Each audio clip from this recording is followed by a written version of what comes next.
So, of course, today is what? Super Bowl Sunday. And the reality is we're going to have two teams on the field that are competing against one another. And the one thing that I've learned is if your team is going to be able to compete effectively, it's vital that you're able to listen to one another and being able to make adjustments. And so I think it's the same way with life and with us being able to follow Jesus and who he is. It's so important. Like if we're going to live this life effectively, and of course, if we're going to live to win at life effectively, it's going to be vitally important that we make a commitment to be able to listen to Jesus and who he is and the way that he leads and guides us. There's an urban legend that you might be familiar with, but basically what happens is there's these college students, they're in the class, and the professor passes out the exam, but he tells the students, as you receive the exam, leave your exam face down on your desk. And then once all the students receive the test, he says this. He says, now listen to these instructions carefully. He says, when you flip over the test, make sure you read all the directions and all the pages before you begin to answer any questions. And then he's actually said that again. And so he says, all right, go. And so the students flip over the test, and there's multiple choice questions, there's completion questions, there's short essay questions, and there's also some calculation that's there as well. And so all of a sudden you begin to hear pencils like feverishly, like, people doing their thing. And there's this one student that says, well, wait, the professor said before I start my test, let me read all the questions and all the instructions. So they're going through. Meanwhile, he's listening to all the pencils around him and going, oh my, and starting to stress out, like they're getting ahead of me, like I'm running behind on the test. But he continues to read through, and he gets to the last page, and he looks up at the instructor, and the instructor looks at him and winks. And so he follows the instruction, he does his thing, walks up and turns the paper in. And people look, because this is like 10 minutes into the class, and people look up and they're like, how is he done? All right, so they are amazed that he has finished already. And here's what the instructions said on the last page of the last question. It said, if you've read all the instructions, do not answer any question. Write your name on the exam, turn it in, and enjoy your break. So of all the students in the class, only one person got 100, and that was him for listening. You know, the reality is, as we look at life is kind of like that. Life is an exam, right? And the way for us to be able to know that we can pass is by being able to listen to the instructor. You know, the last couple of weeks, we've talked about prayer and how important prayer is. And it's a vital part. One thing we said about prayer is not a tool by which we can manipulate God to get done what we want to get done. That prayer is an opportunity for us to connect and build a relationship with him. So whether things work out the way that we want them to or not, the goal is not to get God to do what we want him to do. The goal is to connect with him and know that he's walking with us through our challenges. But here's the thing. You know that prayer has two sides? There's a speaking side, and there's a what? Listening side. And one of the things I've noticed is we focus a lot on the speaking side, right? But not so much on the listening side. And the listening side is really important. There was a survey that was done I thought was really interesting. I kind of laughed when I saw it. It was a survey that was done of Americans, and they asked them a simple question. Do you think that you are a good listener? Do you think you are a good listener? What was the percentage? I want to see you guys start some answers. How many people what percentage do you think of people said that they are a good listener? What do you think? 75%? Okay, what else? 30, 60, 50, 10 or 10? Okay, so if we were honest, right, it'd be like 5, right? But 80% of the people surveyed said that they are good listeners. And I think the challenge is, I believe that we may think we listen well, but the reality is we don't, right? And if you look at the amount of conflict that exists within our nation right now, everybody is committed to proving their point, but no one is really committed to listening and hearing and processing and working through challenges as well. So you can see this right on the screen because I think that this is so true. And that's simply this. The average person is more concerned about being heard than with hearing. Would you agree with that? The average person is more concerned with being heard than with hearing. And so when we begin to understand that, and I think that this works the same way with prayer. I think we're more concerned with speaking to God and talking to God than we are with listening to God. And the reality is if prayer is a connection, then what has to happen is I have to connect with him and he connect with me. But the key thing with me being able to connect with him and him connecting with me is I have to be willing to listen as well. I mean, think about that. How great would your friendships be? How great would your marriage be when the only thing that you do is talk and you never listen? How great would it be? Right? And let's say, for example, that you have a friend that, they call you and you're talking on the phone and they talk and they talk and they talk and they talk and they talk and then they talk and then they talk. So the only reason why they stopped talking was to catch your breath, not to listen. So after a while, you know what you would do is you would stop what? You'd be like, I ain't picking up my phone, right? No, because the whole goal of this idea of relating with one another is connection. And that's what prayer is meant to be. So here's what we're going to do today is we're going to walk through an example, because for those of you that may not know, we're doing a series called New Power for a New Season. And the goal of this series is that when we are at this point in 2027, that we would have gone back and we would have looked at 2026 and we would have seen like some growth, some development, some movement, so that when we get to this point in 2027, that we are different then than we are now. So that's kind of the goal of this series, and this goal is to begin to lay a foundation for that. So there are some decisions that we have to make if that's going to become reality. If you've missed any of the series, I want to encourage you to go back and watch it. You can do it on our website, or you can also do it on our YouTube channel as well. But with this, the challenge is, when it comes to prayer, is am I really committed to truly listening to God? Because at some point in 2026, you're going to be at a point where you really do have to listen. You really do. Maybe you'll face a challenge, maybe you'll face a character issue, or maybe just life. At some point in 2026, if we are going to be different in 2027, then we're going to have to make a decision that, God, I'm going to listen to you and who you are and what it is that you have to share with me and how I can grow and develop in my relationship with you. So a couple of weeks ago, we talked about a guy named Naaman. And we kind of walked through him, and he was the one that kind of introduced us to this concept of prayers. We talked about prayer and with Elisha and kind of how that all worked out. And we talked about how he was from a country named Aram. And there was a threat that the king had kind of made to the king of Israel. And it's kind of like implied, but it was kind of like, if you don't heal Naaman, we're going to go to war. Basically, that was the idea behind that. When we fast forward, Naaman's been healed, but they still went to war. So there's still a war that's going on. So there's a war happening between Israel and Aram at this point. And as we're reading this, I really do hope that you'll do is you'll begin to understand, like, this is what it means to listen to God when we're facing challenges, when we're facing issues that would happen in our lives. So let's go ahead and dive right in. It says in 2 Kings chapter 6, verse 8, when the king of Aram was at war with Israel, he would confer with his officers and say, we will mobilize our forces at such and such a place. Now, here's what I want to say about that, and this is really important for us to understand. And you probably would agree with this. Not everyone in your life is committed to your success. Right? Would you agree with that? Not everyone in your life is committed to your success. Matter of fact, you may have people in your life who will even try to undermine your success. They may start a rumor about you. They may begin to take credit for your work or just whatever it might be. Not everyone is committed to your success. And here's the thing that I really want us to understand. Because if we understand this next point, it will also make a difference in the way that we respond to the challenge or the enemy that we face. And this next point, you can also see this on the screen as well, is that in God, I have the ultimate victory. That's vital for us to understand. In God, I have the ultimate victory. So let's say, for example, that I have the situation with someone, and as a result, I take an L.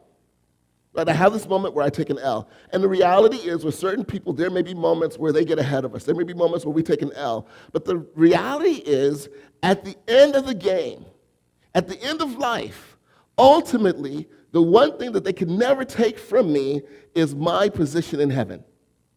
They can never take that from me. And the other thing they can never take from me is my relationship with God. So what that should breed in us is a confidence that even if I lose, I still win. And so when I have that kind of confidence, you know what it does? It even changes the way that I respond to you. It changes the way that I react to you. Because I know ultimately I'm going to be connected with God forever. So it changes that. So will I get frustrated? Maybe. Will I get angry? Maybe. But at the end of the day, I still know that I win. And so there's a confidence that is there no matter what it is that I face, no matter what it is that I am going through. So with this in mind, it's important for us to understand this, that when you face an enemy, that there's going to be two voices. Now, it could be an enemy or it could be a challenging situation. But there's still going to be two voices. And one voice that we will hear will be the voice of our enemy or the voice of our situation. And the voice of that situation is in the immortal words of the scarecrow from The Wiz: you can't win. Right? That's going to be, and so we have to decide if that's going to be the voice that we listen to, because if it is, it also does determine our reaction. It determines the way that we forgive.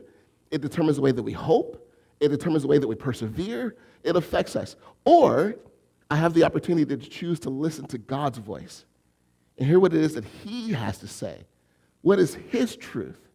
What is he communicating to me? And ultimately, how does that begin to change my life and the way that I live and the way that I think? Again, how does it change the way that I respond?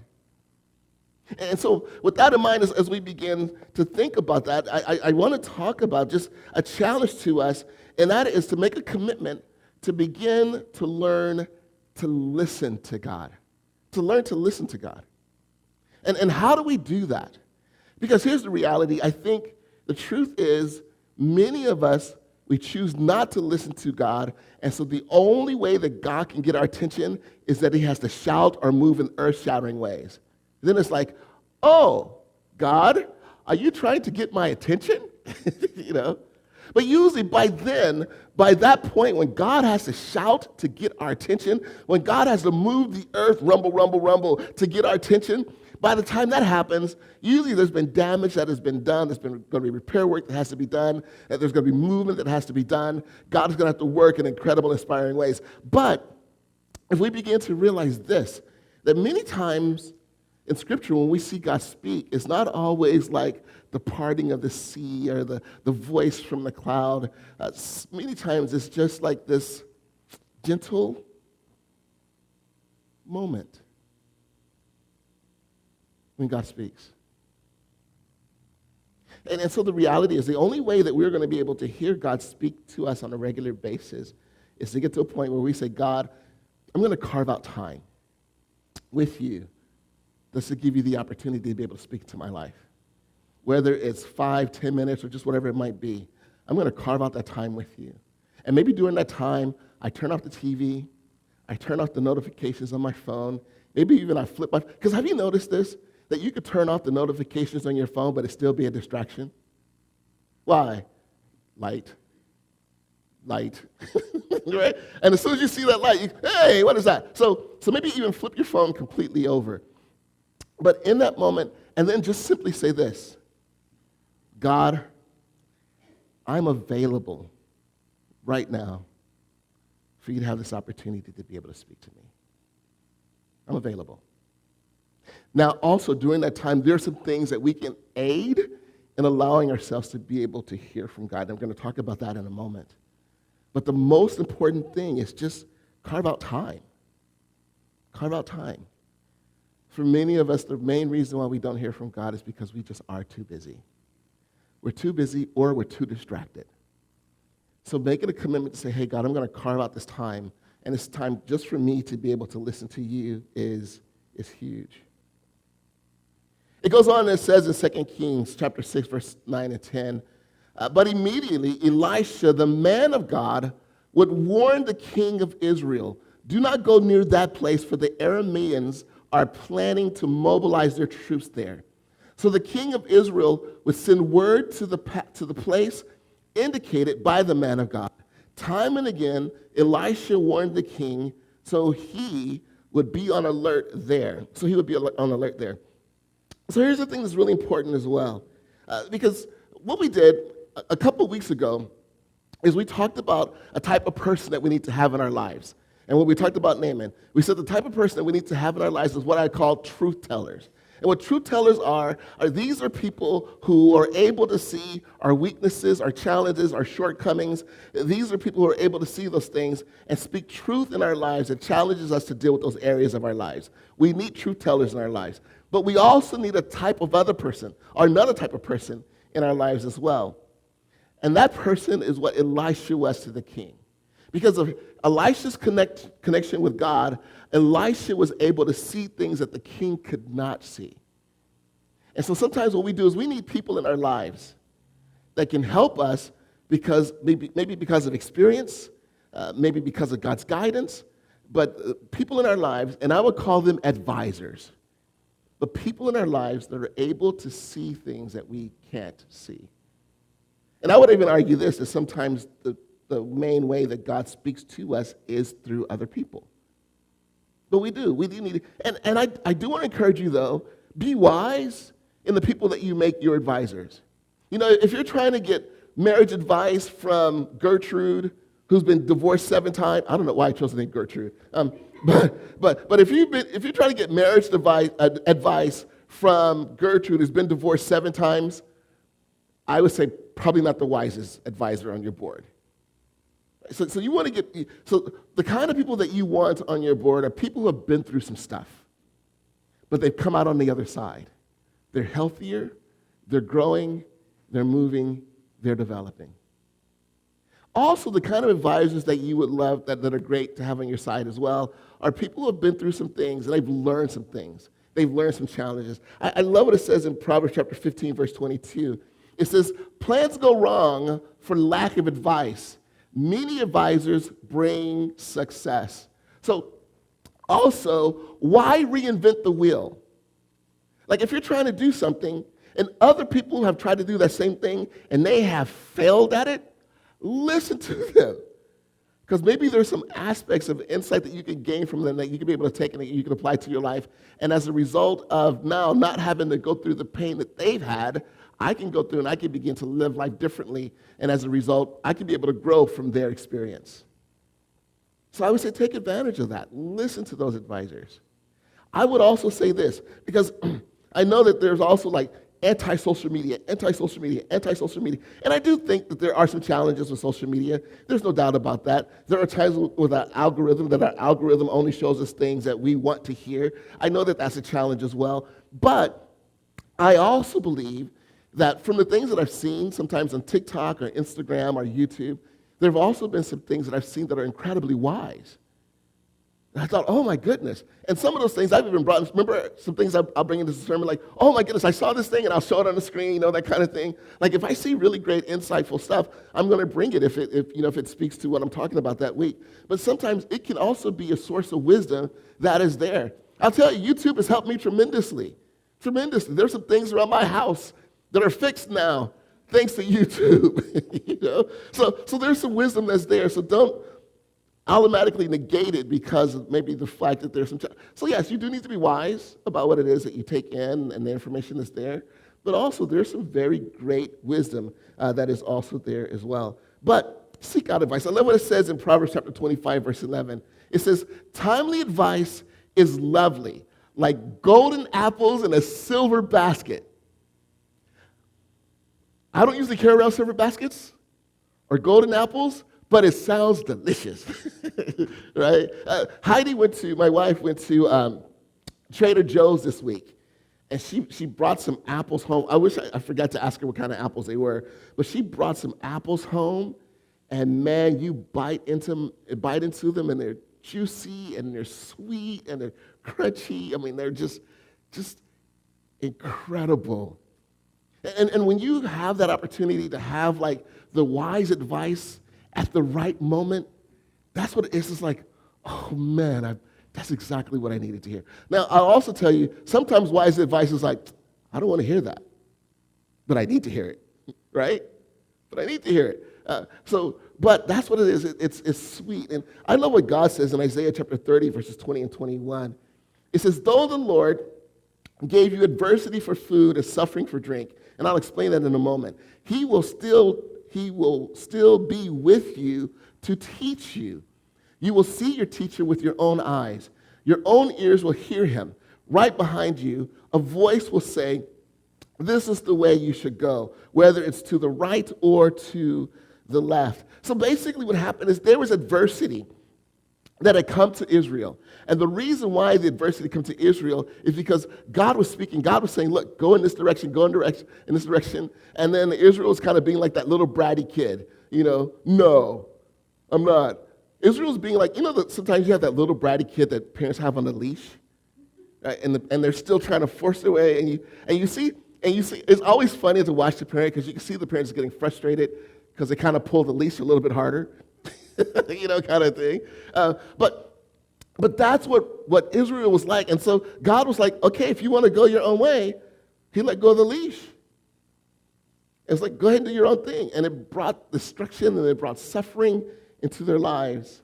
But here's the beautiful thing about that is it says that he will be with them. So even when we are dealing with the consequences of our own rebellion, that God is still with us. And not only does it say it says that you will see him, and it also says that you will hear his voice. That God is still speaking to us in our rebellion. And when God is speaking to us, he's not speaking like your dad. Your dad, dads can be, how we can be sometimes. Like, I told you not to put that in an electric plug. I told you get shocked. Now you got shocked. How does that feel there, buddy? So we can be that way sometimes as dads. Like, I told you so. God's not going to say, I told you so. Well, not completely. But he's not going to relish in our failure, I'll put it that way. But what God will do is God's going to be with you. He's not going to give up on you. So it's not that you fail so horribly that God's like, I'm done. I'm out. See ya. No. He's still going to speak.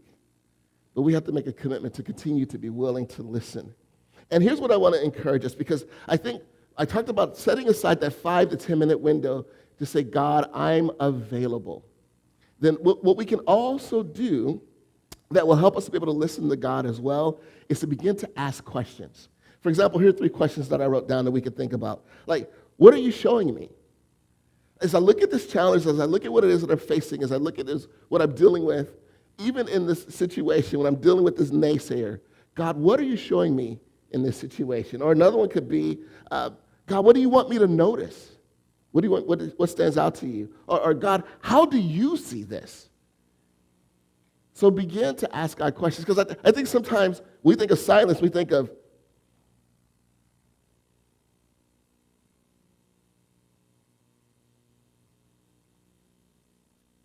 that felt long?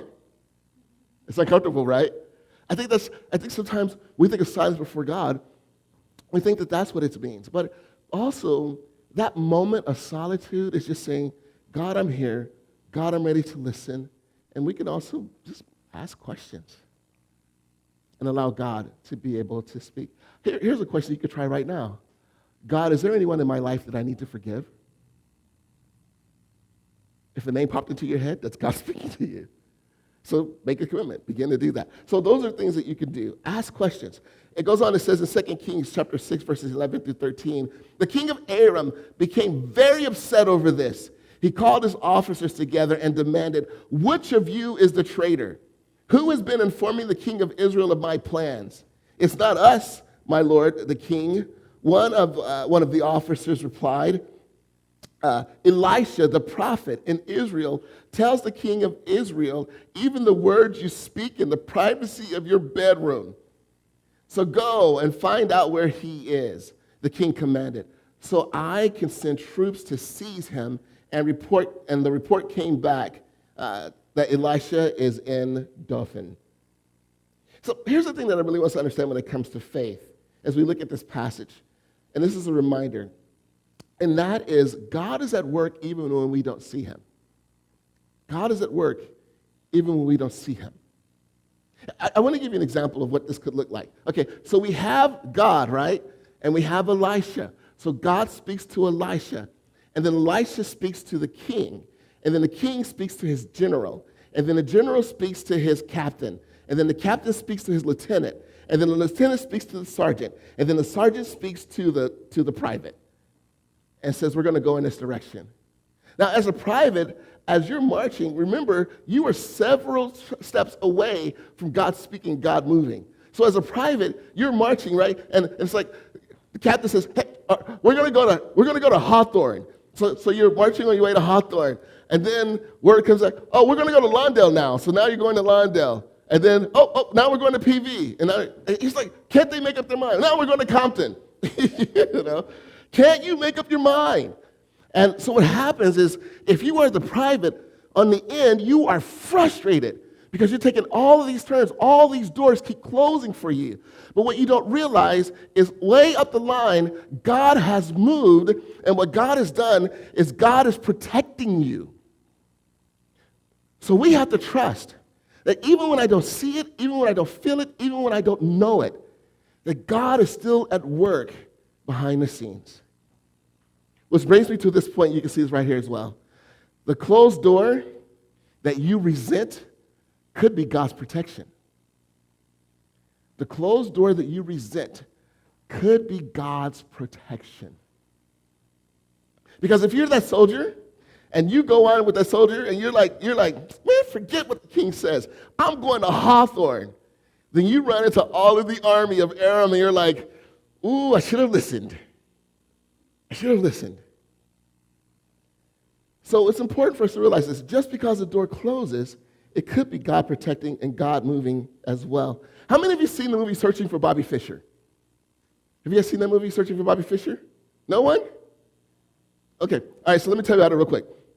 So it's a really great movie. I would encourage you to watch it. It's probably done, I think, maybe in the 90s, right? Right, Glenn? In the 90s? You're no good. You're no help. Okay, but yeah, so I think it was done in the 90s.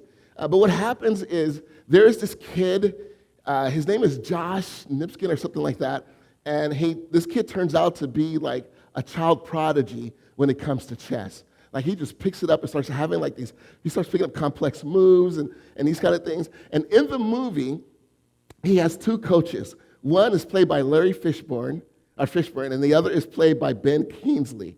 And so the Larry Fishburne character is someone that plays chess in the park. And so from him, Josh learns like the passion and the love of the game. But then over here, you have Ben Kingsley's character that also teaches chess. And from him, you learn structure and, rules and that kind of thing. And sometimes in the movie, like those things come head to head and Joshua has to figure that out. But eventually he does. And so he enters this tournament and he's competing against another child prodigy. He's competing against another child prodigy, and Joshua, you can see he's not really completely confident, but he's making his moves, and all of a sudden, the child prodigy makes this move, and it's like a devastating move. Devastating. And Joshua kind of just stops. And then what happens is it flashes to his coach, Ben Kingsley, and Ben Kingsley says, oh, he made a mistake. He made a mistake. And then he begins to kind of will Josh, don't move until you see it. Don't move until you see it. And so the camera goes over to Josh, and Josh is kind of laying down, and he's looking at it. And then it has like flashbacks of moments where he's learned some things about chess. And then all of a sudden, he sees it. And so then Josh stands up, and Josh does this. Josh holds out his hand and says, take the draw. And the other kid's like, take the draw. Look at the board. Look at the board. And Joshua says, you've lost. Take the draw. You just don't see it yet. And the kid's like, and you can see like his confidence waver a little bit, but the kid's like, play. So then Josh sits down and then smashes the kid. Smashes him. But I say all that to say this, that the point that I love in this movie is just that piece of advice. Just rest. And don't move until you see the move. Don't move until you see the move. Because you know what we do with God sometimes, right? Is we say, God bless, well, I'm moving, God bless me. And God is saying, wait. So now, later on this year, we're going to do a series on waiting and how important waiting is and how valuable it can be and how God uses that moment to build us. But as we look at this moment, This is what Joshua's story kind of reminds us of. Take that moment to wait, to kind of slow down. And sometimes the moves of the enemy feel devastating. And what we want to do is we want to completely react and respond. And sometimes that might be warranted, but there are also times where it might be good for us just to kind of settle in. And then what you could do is in your time that you decide to say, God, I'm going to spend this time listening to you. Here's what you can also ask. God, I feel so defeated right now. What is it that you see that I don't? So now what that does is that opens up this opportunity for dialogue between you and God, even in the way that you look at your defeat. And it could be a really powerful moment. That could be life-changing simply because you slow down. It goes on, and it says in 2 Kings chapter 6, verses 14 through 17, so one night the king of Aram sent a great army with chariots and horses to surround the city. When the servant of the man of God got up early the next morning and went outside, there were troops, horses, and chariots everywhere. Oh, sir, what will we do now? The young man cried to Elisha. Don't be afraid, Elisha told him, for there are more on our side than on theirs. Then Elisha prayed, O Lord, open his eyes and let him see. The Lord opened the young man's eyes, and when he looked up, he saw the hillside around Elisha was filled with horses and chariots of fire. Dun, dun, dun, dun, dun, dun. All right. Anybody know that reference? Chariots of fire? Okay. All right. The old people, you can tell the young ones about it. But with that, here's what I love, and this is important. And you might even want to write this down, and that's simply this. Never let what you see dictate what you believe. Let me say that again. Never let what you see dictate what you believe. Because, and I imagine like, that the prophet guy, he gets up and he's done his little cooking and maybe he goes up and he has his coffee and he opens the door and then he closes the door and he goes back. He's like, man, there is a massive army that is out there. There's a massive army that is out there. And I love what Elisha does. And this is the thing that ultimately we also need to be able to pray as well. Elisha says, open his eyes. And then once his eyes are open, he's able to see how the army of Aram is surrounded by the army of God. So, there used to be a song, I think back in the 80s, open the eyes of my heart, right? Open the eyes of my heart, Lord. I want to see you. I think that is an incredible aspect for us to begin to think of. Because that's also what silence allows us to do. Is God, open my heart. Help me to see. Help me to see. There is I don't know if you guys, another movie reference, but there's, I can't remember the name of the movie, but it was about Bethany Hamilton. If you guys remember that movie, it was about the surfer. Soul Surfer, thank you. And there's this one point where she begins to she's in a competition, and she begins to swim, and everybody's trying to figure out where she is swimming to because they have no idea. And what's happening is she needs certain points in order to win, and there is not one single wave. But she sees something, and she begins to swim over on her board to where this area is, and all of a sudden, boom, this wave comes, and as a result, she's able to win the competition. And I think it's kind of that way, is, we will look over the horizon and we will see nothing. God, I see nothing. So help me to see what you see. Help me to see where you are. Then all of a sudden, like you gain this insight, you gain this movement, God moves in an incredible way, and then all of a sudden you're like, boom, God, I see you're moving. God, I see that you're working. And here's what I want to encourage us, because I really want us to begin to change what I would call the tenor of our prayer. Because many times the tenor of our prayer is, God, fix it, God, fix it, God, fix it, God, fix it. Now, I'm not saying that that's completely wrong. I think we should pray that. But also, remember what we said before, prayer is not a tool by which I can manipulate God to do what I want him to do. Prayer is an opportunity for connection. And so maybe what we do is we pray, God, I really need you to fix it. But in the meantime, God, how do I use this to be able to grow in my relationship with you? How do I use this to be able to grow in my trust in you, my dependence on you, my reliance upon you, my trust in you? And God, even if this falls apart, because there's a possibility that it might, even if this falls apart, God, I pray that you still use this to build my faith. I mean, just imagine if you were able to tell someone this story. Failure grew my faith. Because how many times do you hear that?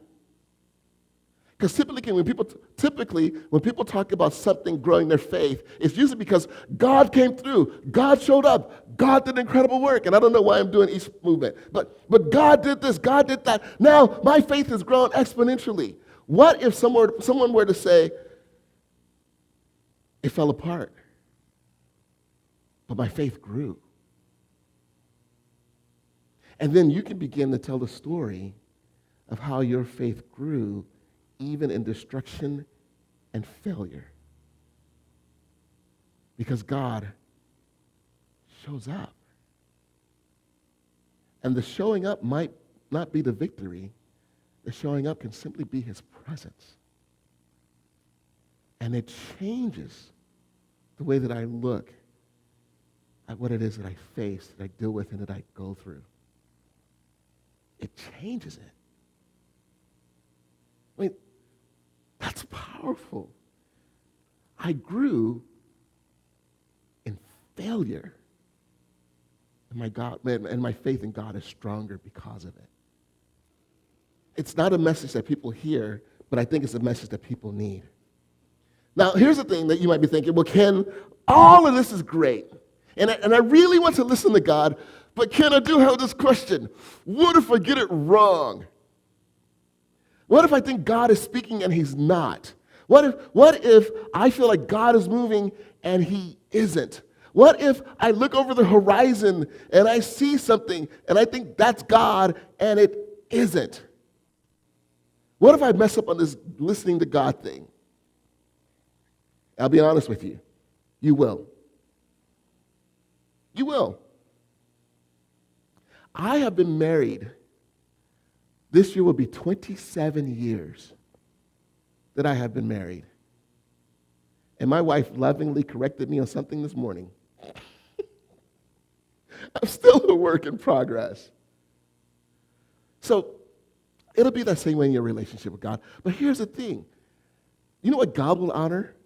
God will honor not necessarily the fact that you got it wrong, but he'll honor that you tried. And that will draw you close to him and growing your relationship with him. And so as a result of that, God will be with you. And let me tell you this too, there's no mistake that you can make that is so big that if it's not God's intention, he can't fix. He can. So if you get it wrong, you just learn from it. Okay, God, I thought this was you, but I guess I was wrong. So then, God, how can I continue to grow my relationship with you and use this for that? And that's the beauty of faith and what it means to be able to follow him. So with that in mind, you can see this last point. Listening to God means choosing to live slightly slower, slightly quieter, and slightly more open, believing that God is already speaking and that your role is to notice. That's the guidance. It's for us to be able to understand that. So with that in mind, here at Encounter, our goal is to help us to be able to love God, love others, as well as love ourselves. That's the challenge that Jesus gave us, called the Great Commandment. And so all of our core values are based on this. Whenever we do our sermons, we always end looking at these three things. So I'm going to give 3 suggestions based on the message, and you can choose them if you want. Great. If you want to choose others that God has spoken to you, feel free to use those as well. So with loving God, we say love up. And it says that I will choose to listen to God as much as I speak to him. I will choose to listen to God as much as I speak to him. Love out and loving others. Here's the commitment that we'll also make is I will seek and value wise voices and learn from people God places around me. God places around me. So learn that. And then love in. I will trust that God is protecting me even when I don't understand what I see. Those are examples of commitments that we can make. Father, I just thank you